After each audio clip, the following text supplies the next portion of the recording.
Hello and welcome to Global Sanctuary for Elephants podcast, Global Rumblings. Global Sanctuary for Elephants, or GSE for short, is a non-profit organization with a mission to create vast safe spaces for captive elephants where they are able to heal physically and emotionally, often from very traumatic pasts. I'm your host, Nadia Mari, and I'll be taking you to the lush jungle of the Mato Grosso region in central Brazil, home of GSE's initial project, Elephant Sanctuary Brazil. Currently home to 6 female Asian elephants, lovingly referred to as the girls. Hello everybody, welcome back and thank you for joining us again for a new episode of Global Rumblings. We will be learning more about Lady and her rescue from the zoo, so let's head over to Brazil to say hi to Kat and Scott. Hi you two, how are you? Sleepy. It's 2:00. It's time for another cup of coffee, but okay otherwise. Aside from sleepy, life is good today. How are you doing? I'm fine. So last week we left off, I think it was day 2 or day 3, where you unfortunately were slightly electrocuted. I don't know, yes, if one can be slightly electrocuted, but anyway, you are still here, which is fantastic. Not too many injuries, I hope. So take us then from day 2 or day 3. How did Lady's rescue continue? Well, let's see. After that, I was a little bit more paranoid to open and close the gates because even though I knew I was shocked by electric vents and Lady was actually fine, there was still that, I guess, the initial consideration or memory of feeling like it was her hitting the gate. I was a little bit more wary of moving forward, but she did great. She continued just to be so strong and cooperative and easy and allowed us to close the gate behind her several times. Staying in the container for hours at a time with the door open. She was just stable and easy and good. It's also a time that we started to understand a little bit more of her parameters and that she didn't want us to encourage her until she was good. Give me my food and leave me alone.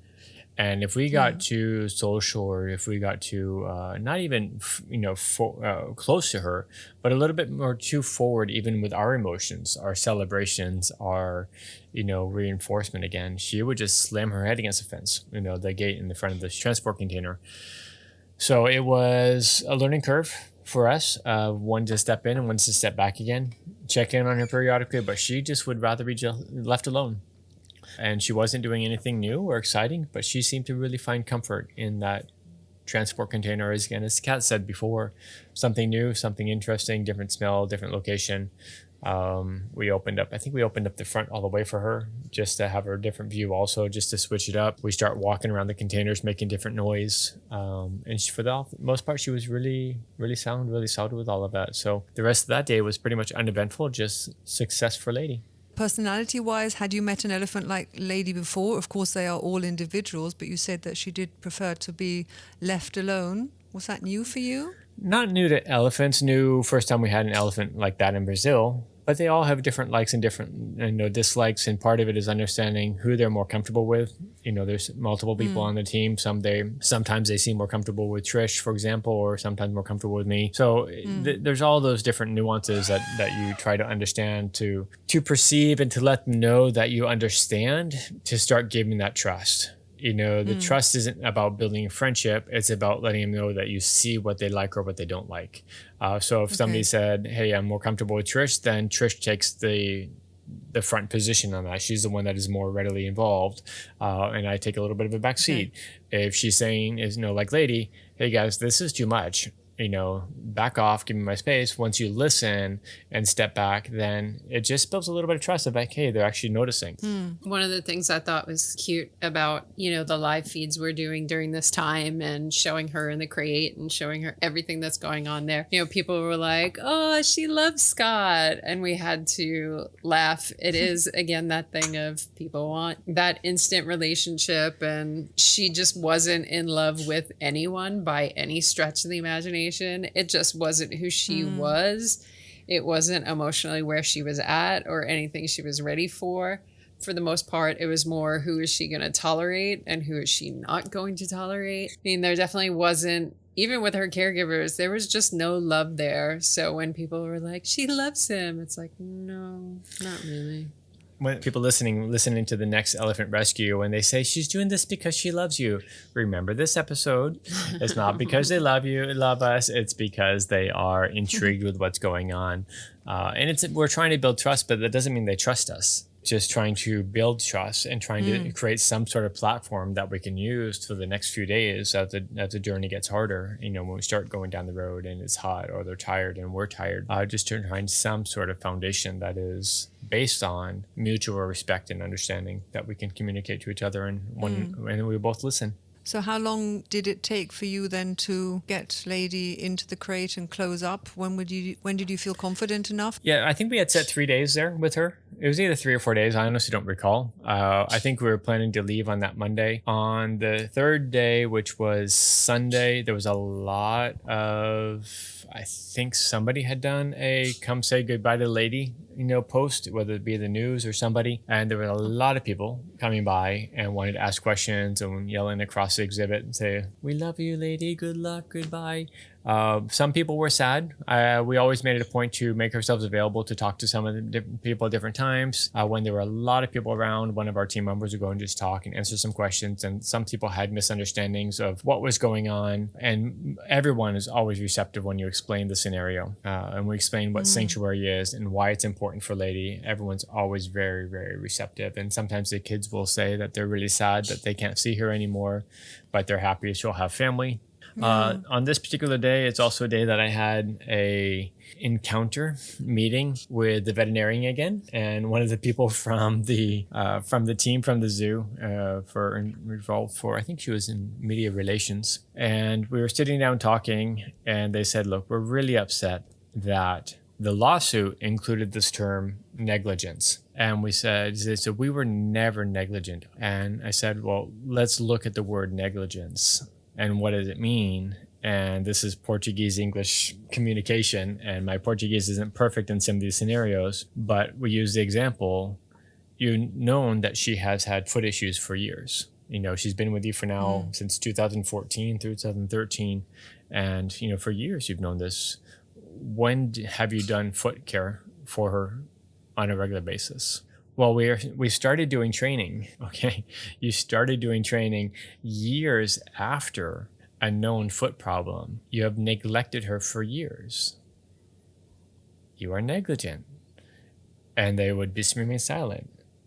And I said, these are the simple things that we talk about. You've known that her facility isn't safe. She has broken out of her facility, creating a very dangerous situation.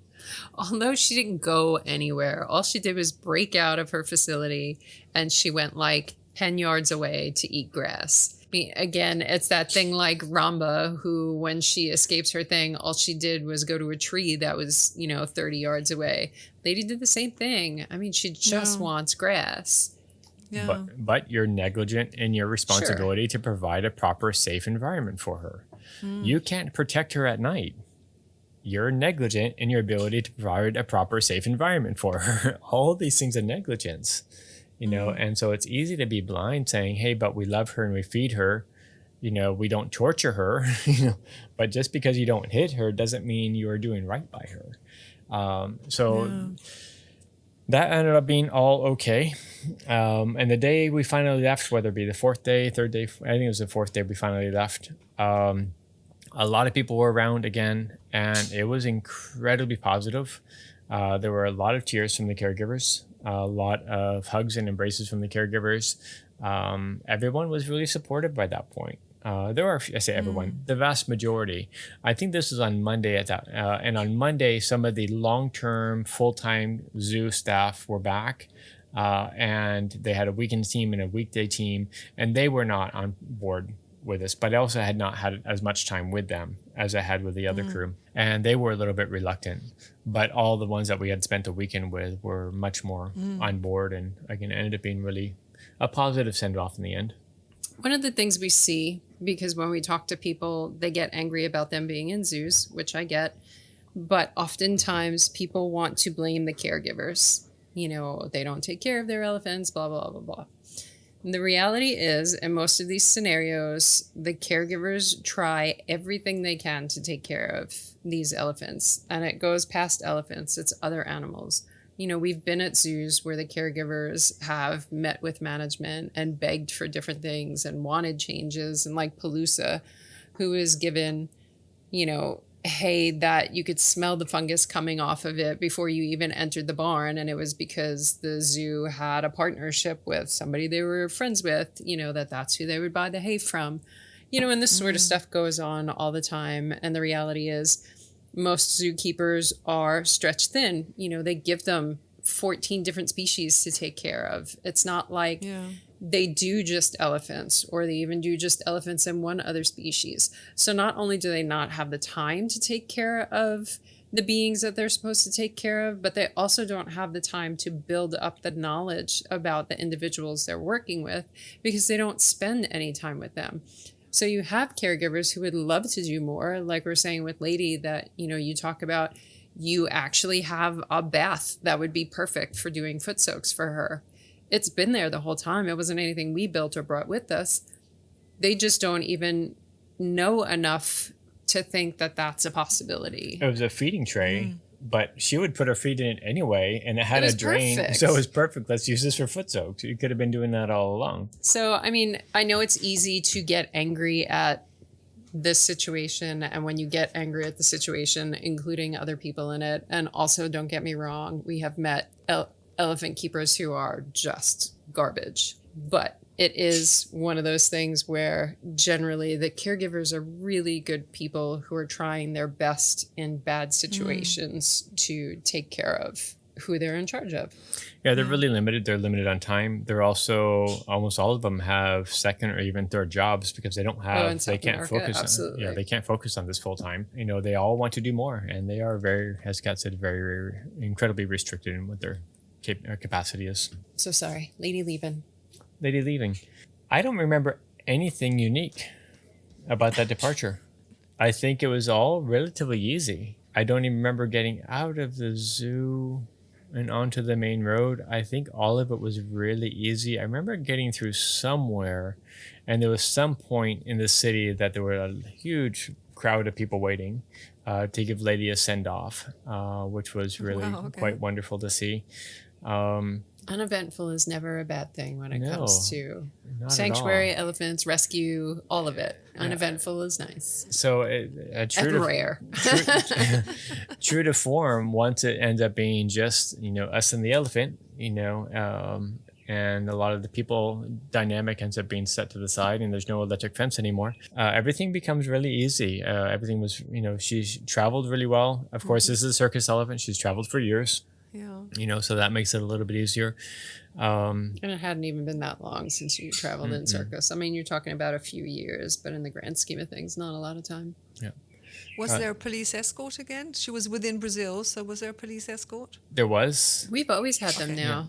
Yeah. After the first time and realizing how beneficial it was in so many of the scenarios, we've always had them. And we have a lot of the same team that repeats or people they're close to that come, because everybody from the police loves the elephant rescues. It's a lot of work. It's not a lot of sleep. Yeah. They totally pitch in at rest stops, with getting water and cleaning things up and, getting rid of elephant poop. And they're great. And they love it. When they get here, they're so, so happy. We actually, did we talk about her already? We had one of the federal police on somebody's rescue. She actually had a kidney infection that started mid-rescue. And she was so sick. She was in a bunch of pain. She was vomiting. She was really, really sick. And she would not bow out. She's like, nope, I am seeing this elephant walk out of the container and get to sanctuary. We gave her medicine when she came here because she was just, you could tell how painful she was. But they really, really appreciate being able to be part of doing this for the elephants. And one of the nice things is that they do realize they are playing a big part in it, that it's not just, drive us to the sanctuary, that it is part of the bigger picture. So this trip ended up being, we had a different truck. I remember Hannah's trip. No, I'm sorry. Yeah, Hannah's trip. We talked about the old truck that was really quite beautiful, but very, very slow.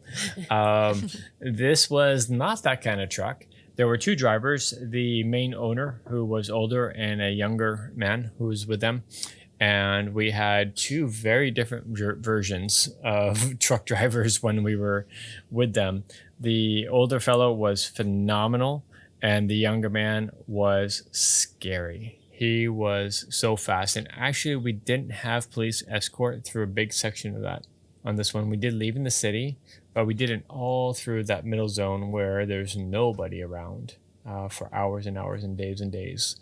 Seems like days and days. I think it's 2 days. I was gonna say. But it's a big stretch in the middle of the country that is, ladies. there's nothing around. It seems very, very barren. And I don't remember police escort because that's the stretch that when we were with Hannah, we had to keep switching and waiting for the teams because it's not a normal route that transport carriers are taking. So they don't have the same police infrastructure. We had checkpoints with them, but they weren't following us the whole way until we got, I think, until Brasilia, I believe. But anyway, long story short on this was that the one driver was great. The other driver was so fast. And I cannot tell you how many times we had to talk to him and slow down. I remember putting somebody in front of the truck to slow him down, and he passed them. And so he could go faster again. We're behind him, and we're watching the whole container, everything tilt to the side as he's going around curves. It's like, oh my God, this is going to go from a really easy, gentle, quiet trip to a complete disaster. And we had to shut him down. So we were working on getting him off the trip because he was really dangerous. We had to talk to the main owner multiple times. And when he was driving, the main owner was sleeping. So he wasn't aware of how bad this was. And then the young guy had an attitude towards us because we were telling him to slow down and he didn't want that. So it was pretty bad relations in part of that trip. Lady throughout all of it was exceptional. Same as normal, trying to find fresh grass whenever we could, different branches. And she did great throughout the whole thing. I don't remember her ever having an issue of being off her food, off her water. She was remarkably stable throughout all of it. We had tried, as Kat mentioned when we were at the zoo, putting straps underneath her because of her feet or foot infections, that maybe we have to put straps underneath her. But she did not want that when we were at the zoo, and we didn't need to do it. But if we had to, we could have made it happen. She loved it. I mean, as a toy. It was a toy, but, yes. We talked about having the recessed straps in the crate just in case they get so tired that they need some sort of support and help standing up. And because her feet were such a train wreck, we thought that maybe somewhere along, she may start to lose strength in her front legs. And of course, she can lean back, and the crate's designed for that as well. But just trying to figure out what options we had if things went in certain directions. But the strap was a toy, and she really, really enjoyed it. But we didn't have to use it because she was, as we learned later on, she is one of the strongest elephants we've ever known.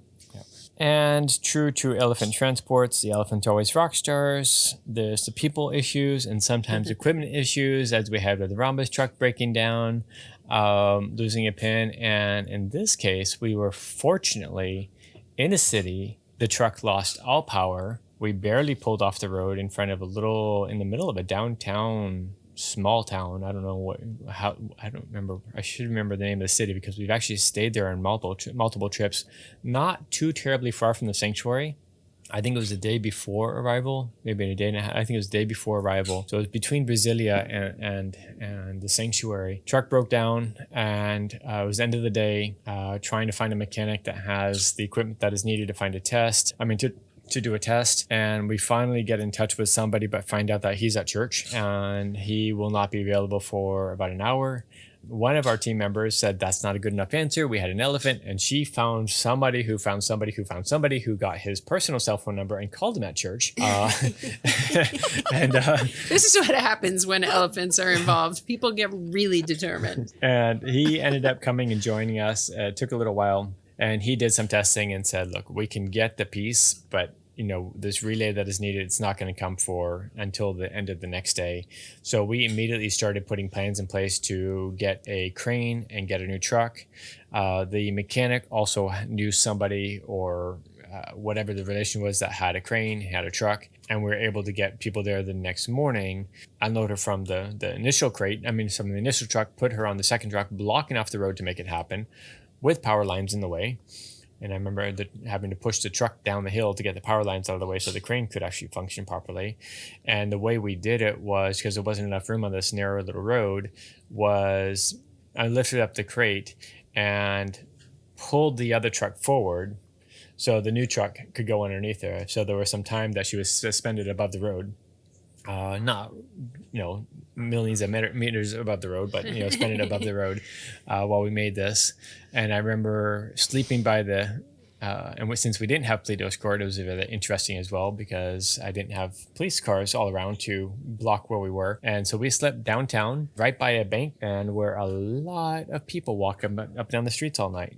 So I did not get a lot of sleep that night and ended up talking to a lot of strange people walking up and down the road because they were all curious of what this was and who was in here. Some people tried to come up and cause problems, but as soon as they saw that somebody was there monitoring, they would walk away. But that was another interesting night on the road with elephants while the rest of the team was in a hotel.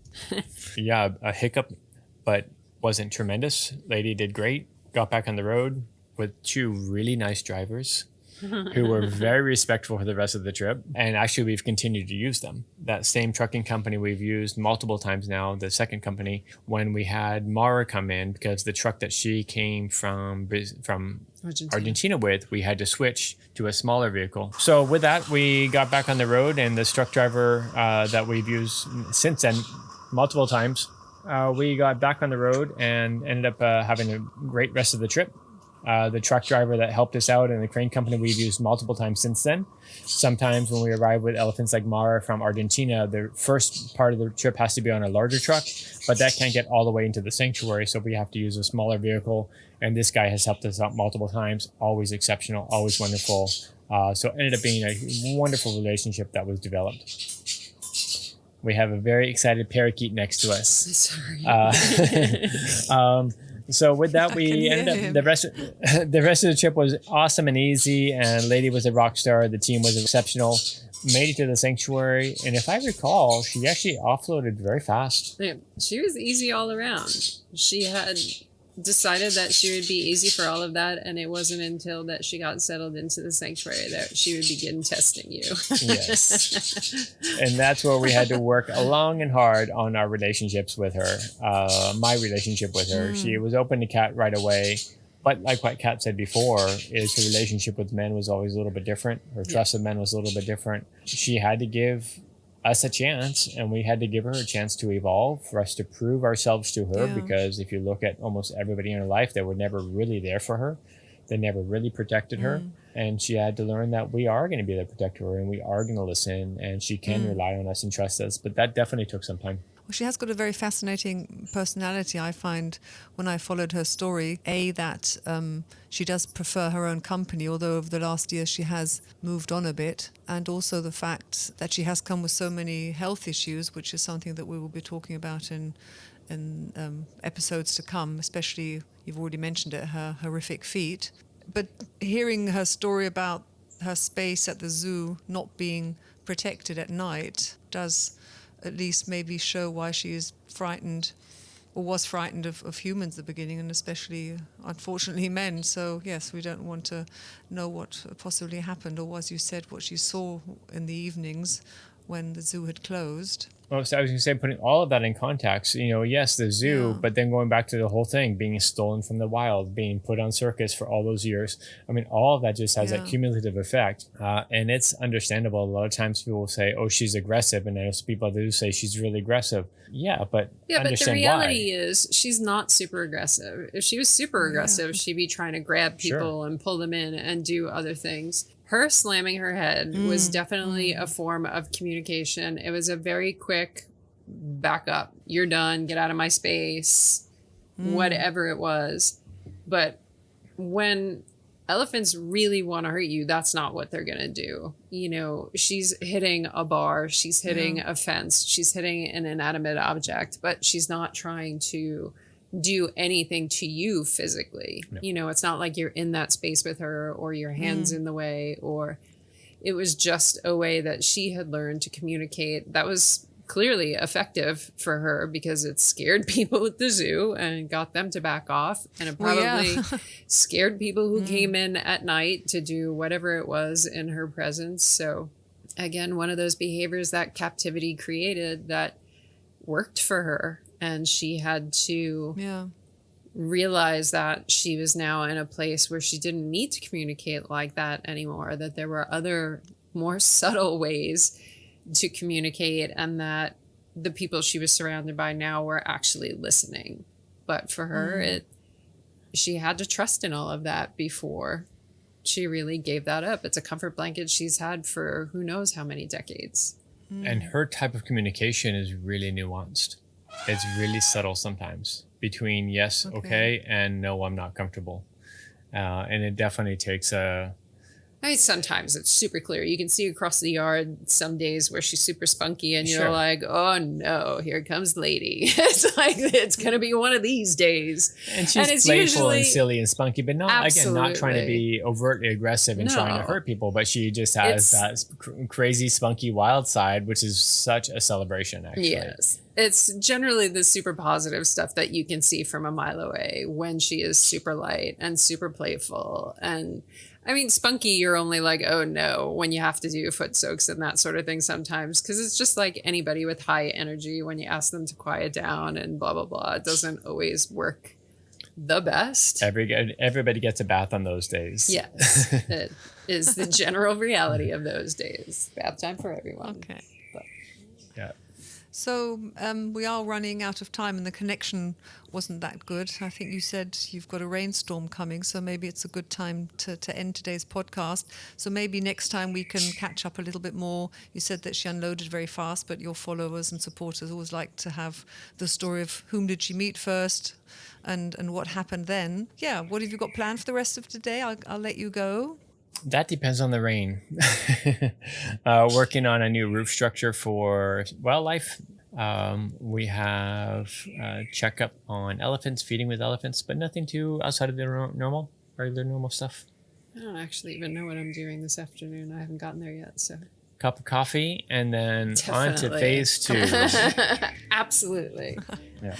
Okay, well, have a great rest of your day, and we'll catch up again for our next recording. All right. Thanks again, Nadia. We appreciate you very much. Bye. Bye.